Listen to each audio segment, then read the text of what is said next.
damn it. What was it? Hey, Tiago. Please don't bother me with your nonsense today. I'm trying to get ready for Nightsvimber. Oh yeah, that is next month, isn't it?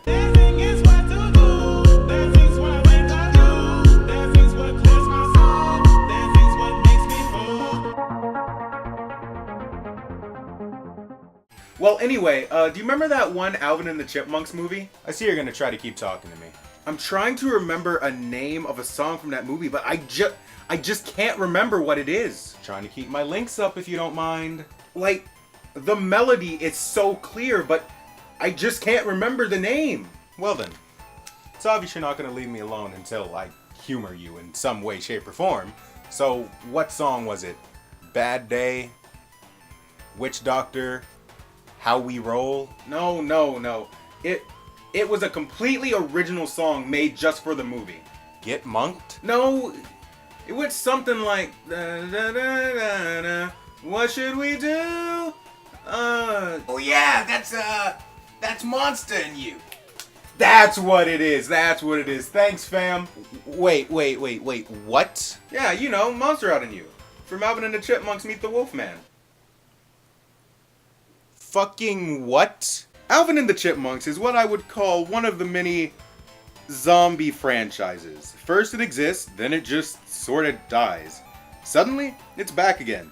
Probably for longer than it should be. Suddenly, once you think it's all said and done, a young scientist by the name of Nick discovers the corpse and is all like, hey, wouldn't it be cool if it was alive again? But we aren't here to talk about that cartoon. I've only seen like an episode and a half, so I don't think that's enough to accurately judge it. And the movies, yeah, I've seen them all, but I don't really care to review them simply because, well, I don't care. But today we will be taking a look at one of my first times being exposed to the Chipmunk franchise. Diddly do, my diddlers and diddlettes. I hope your day is going well, and today we will be jumping dick first into Alvin and the Chipmunks Meet the Wolfman. Are you causing a glare? No, you're not. Let's jump right into this review. Okay, so does anyone else remember this movie coming on TV like 24/7? I understand that it was a direct-to-video release, but I swear that they used to show this all the time on Disney. As a matter of fact, I know they did, because I only remember 3 things from when I was about 3 years old. The time I broke my arm trying to fly, my first time seeing Sonic porn, and this fucking song. How do you do? What's up with you?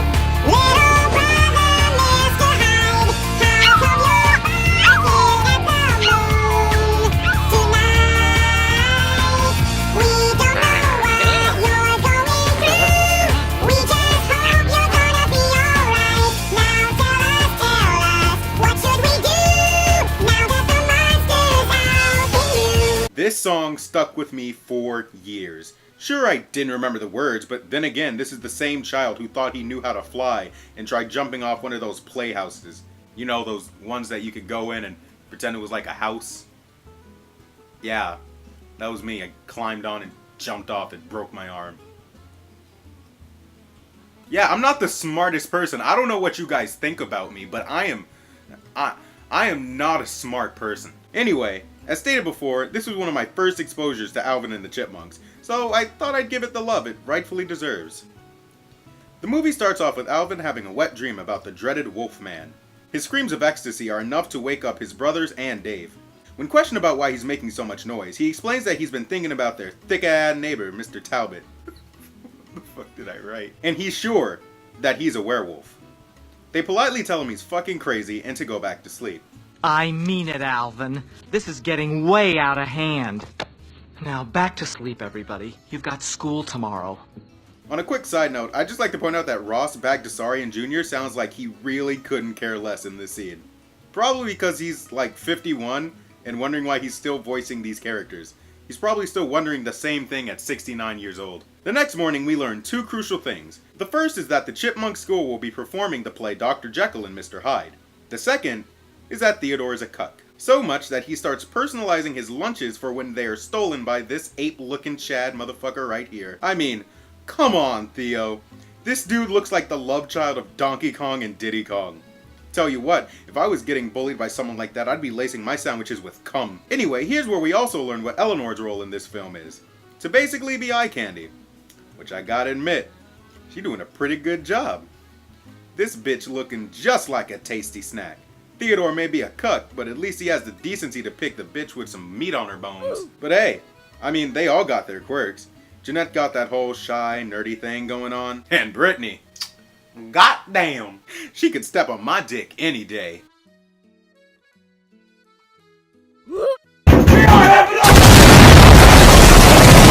So anyways, Alvin decides that he isn't getting enough screen time, so he decides to blow up the school. That looks like it's coming from the school. Oh. Please don't ring, don't ring, don't. Hello? This decision proves not to be his best one, as it cost him his spot as Mr. Hyde in the play. Principal Milliken sees this as an opening, however, to help Theodore grow a backbone. So, she has Theodore take his place. Later that night, which is when they get out of school, I guess, Jeanette throws some high-level shade at Nathan. I just feel so sorry for Nathan. He must come from a very unloving family. Oh, yeah, Nathan is this monkey right here. I'm gonna call him Chad, though, because that's literally what he looks like. Anyway, Alvin stops the group because he hears a noise. Did you guys hear that? Hear what? Someone's behind us. So what? It's a public sidewalk. I mean, yeah, you may be right, Simon, but just because it's a public sidewalk doesn't mean you won't get stabbed. Alvin, it was just your imagination. Imagination my ass, nigga! Long story short, they hear more sounds, they all freak out and run to their houses. The girls are smart enough to run straight to their house, but for some reason or another, the boys decide to cut through Mr. Talbot's garden. An absolutely genius move, if you ask me. Now, if he catches them, all the killer has to do is bury them in Mr. Talbot's wolfsbane. Unfortunately, for the killer, the Chipmunks make it home just in time for Dave to get a call from Miss Miller asking how the boys managed to get 3 of her girls screaming and hollering. Hello? While Dave is on the phone explaining chipmunk coitus, the boys settle down in the living room to watch Alvin's favorite show, Gypsy's Gone Wild, starring Madame Rhea. Aren't you afraid this'll rot your brain? Too late. Oh, Alvin, that's just nasty. She explains that she's selling a book called The Monster Book of Monster Facts to help monster enthusiasts notice the signs of a monster being near them. That is a lot of monster for one sentence. As it turns out, she'll also be throwing in a magical MacGuffin that I'm sure will resolve the conflict of the story at some point. A MacGuffin that Theodore seems to be enthralled with. Ooh, that's pretty. Just $19.95. Order today before my overinsured warehouse has a mysterious fire. Ooh. Okay, that was actually pretty good. I'll give you props for that one. However, before Alvin can call the number, he is finally confronted by Dave about the Chipettes. That was Miss Miller. She has a house full of screaming Chipettes. Would you like to tell me why? Oh, I think you already know why, Dave.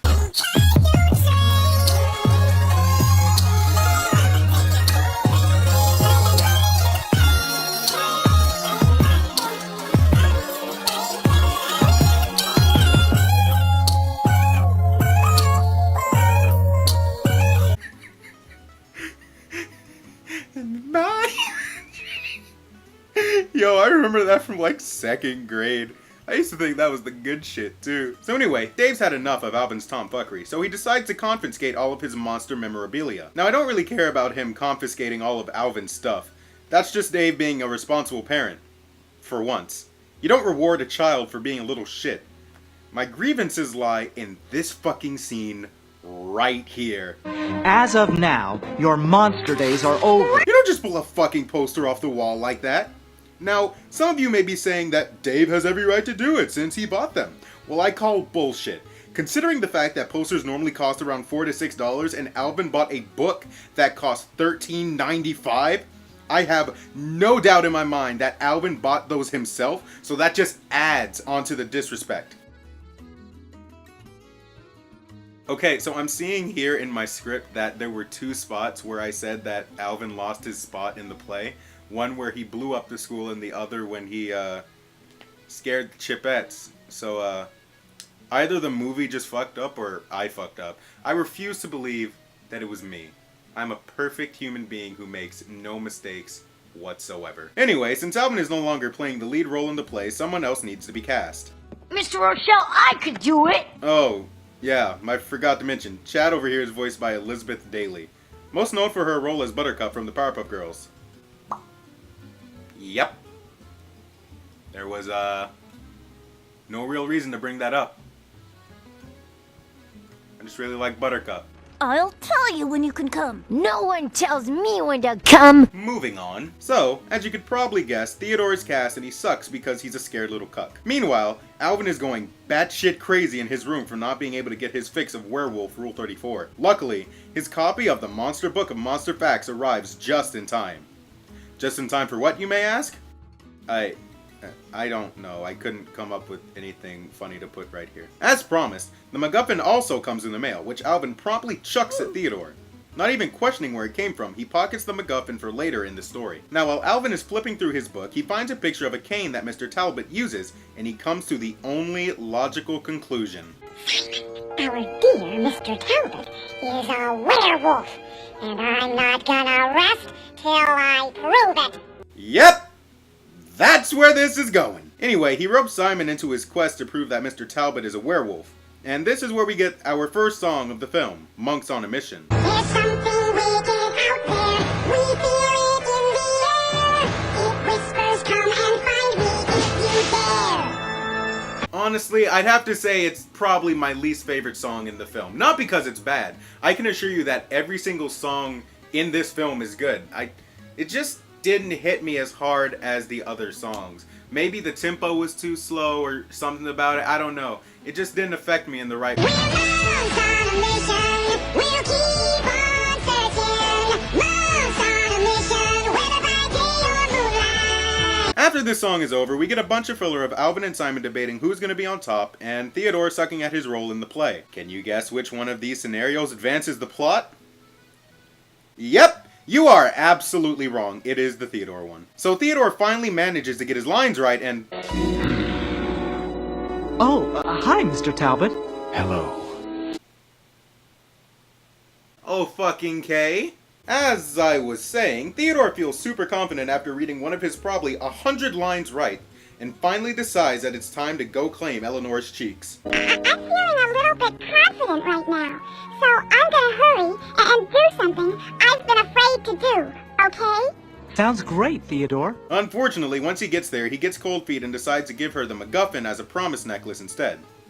You know, like the cuck he is. Okay, I'm gonna break character for a second, because I know it seems like I'm making fun of Theodore a lot, but please understand that's only because he's my favorite out of the trio. Like, you don't see me making fun of Simon because I don't give two skeets about Simon. It's kind of like how when you've been friends with someone for 10 plus years and then you can literally get away with saying almost anything you want to him. So go fuck yourself, Diego. Got it. So after giving the MacGuffin to Eleanor, he heads home thinking about the day he'll finally be brave enough to play them butt cheeks like a pair of bongos. Unfortunately, that day will never come, as Theodore is suddenly attacked by a giant dog and fucking dies. Everything's gonna be alright. Don't you be afraid when things go bump in the night. Get closer to me. Now, you may be wondering what happened to Alvin and Simon. Well, you see, they were— oh shit, here comes Theo! As it turns out, Theodore actually survived the dog encounter. But, I kinda knew that all along. Oh, why do I lie? Later that night, Theodore seems to—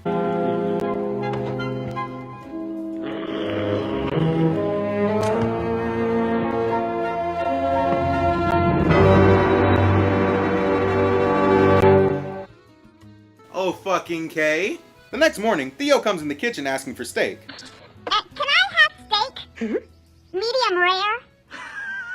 Pretty funny, Theodore. Yeah. Okay. Fuck you too, Dave. I'll remember this the next time you tell me to stop stealing your Cinnamon Toast Crunch. Yeah, we'll see who's laughing then.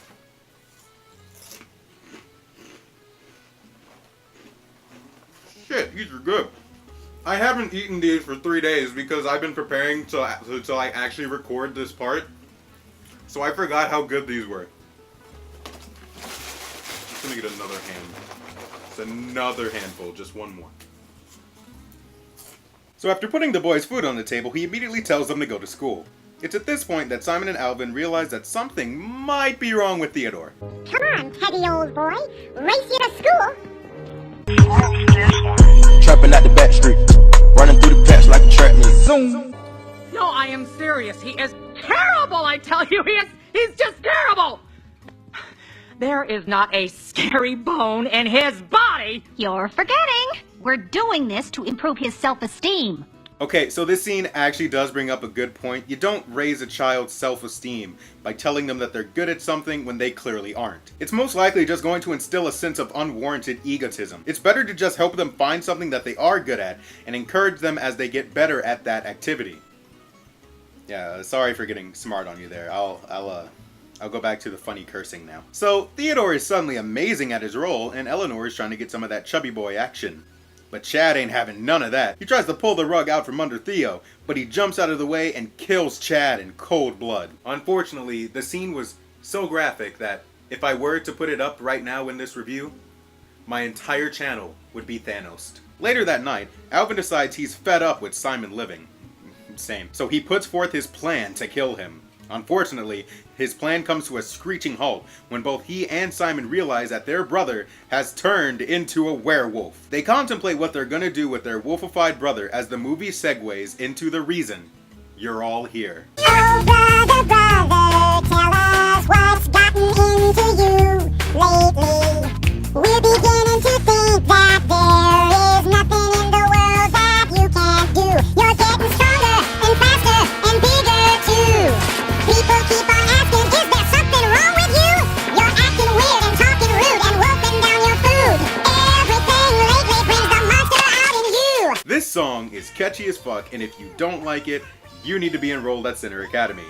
Hands down, the best song in the film. The best song of the entire Chipmunks franchise. Don't even come at me with that Boys and Girls of Rock and Roll. You know what was going on when you clicked on this video. I should stick to the script. I'm not good at ad-libbing. Now, could I be biased? Probably. But am I right? Absolutely. Hurry up, Jeanette. I haven't got all day. Oh, sorry.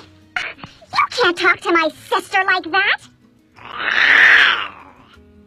Oh, I'm so scared. So as the nights go on, Theodore becomes progressively worse, so Alvin and Simon decide to get some professional help. They go to see Madame Rhea, and she basically tells them to kill Theodore. Yeah, I'm fucking serious. There's no meme this time.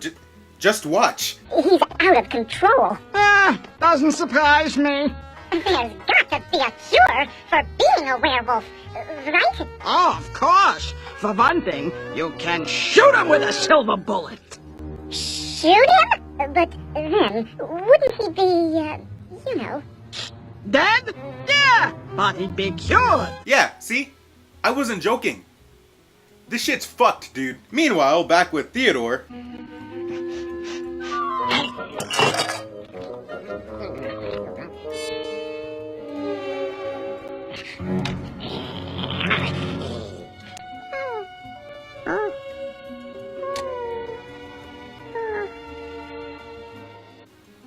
Neat. She does, however, give them an alternative. Isn't there any other way? Well, you could pop him with something silver, like a cane. Told ya. How hard? Hard enough to... God, this bitch really wants Theodore dead, doesn't she? So before they leave, she tells them... Wait a minute. Your name, it's Alvin, yes? Uh-huh. Yeah, well, you owe me $13.95 for the monster book of Monster Fat. Wait.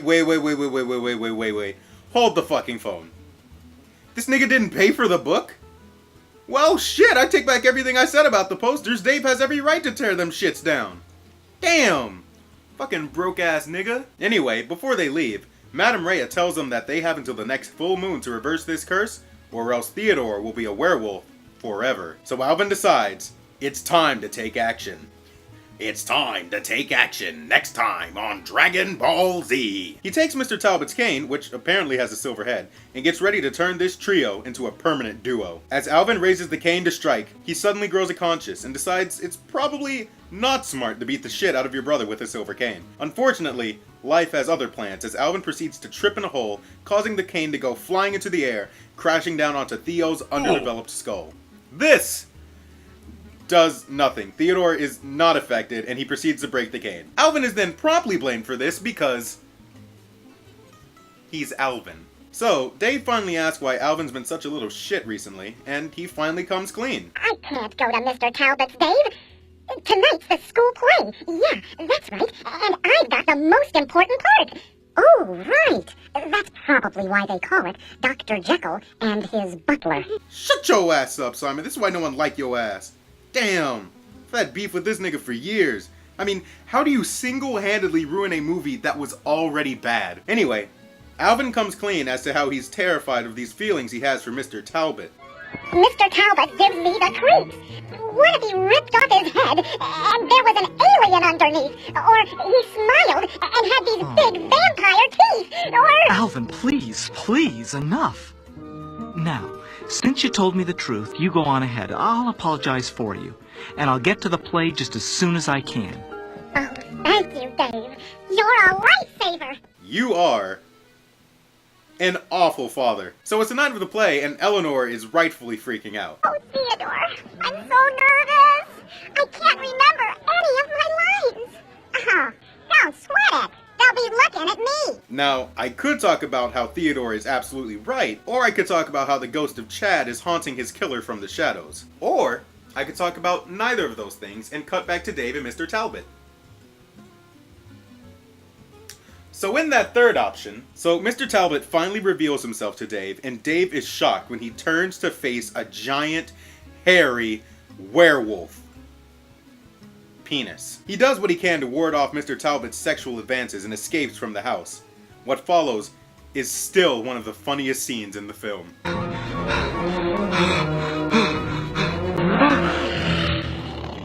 Oh no! I'm leading him right to the kids!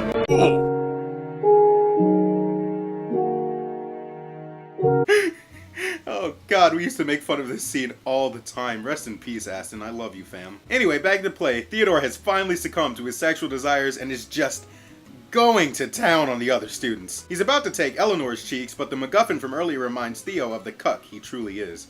So I should probably point this out. While all of this is going on, Simon and the others are doing their best to distract the disturbingly oblivious audience. But that was just the beginning. Hold on to your hats. Then I added H2SO4 for Barbie. Pretty surprising, huh? Yo, so like, forget all the jokes I made a bit earlier. This is the real rape scene right here. So anyway, Mr. Talbot finally arrives at the school and claims his first victim of the night. Poor, unsuspecting Brittany.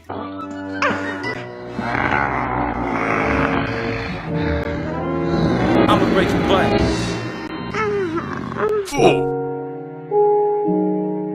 Mr. Talbot is about to claim Eleanor's cheeks too, but the White Knight in Theodore overpowers his lustful urges, and he and Mr. Talbot engage in a bloody battle.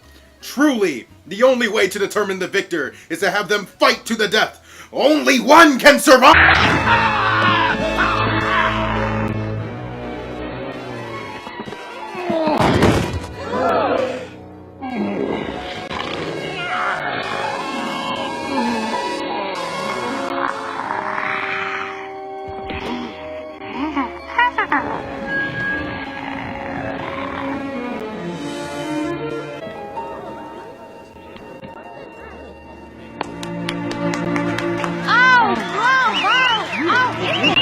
Don't fucking clap, what was that? So yeah, the play comes to a close, and this is the explanation that we got. Okay, time out.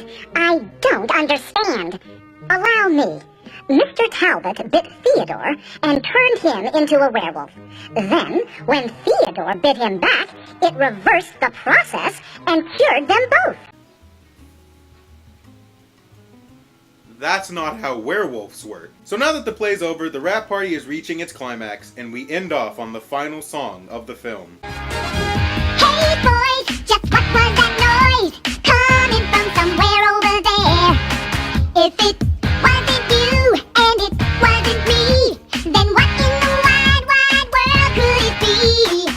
have anything to say about this song. I'm not much of a music analyst. That was more ass and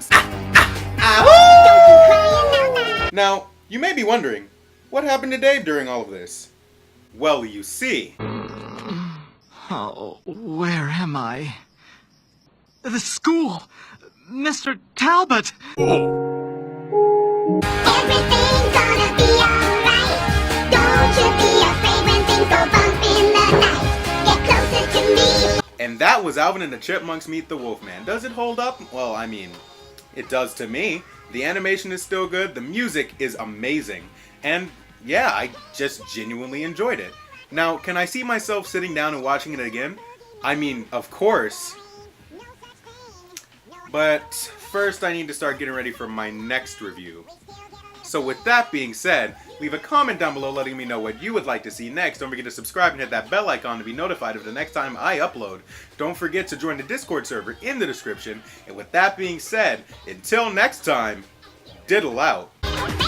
Hey, so happy month of spooks. I didn't mention that in the video because I had completely forgotten that it was supposed to be for spooky month. But I'm saying it now in the outro. So, bye. I'm recording this at work. Leave me alone.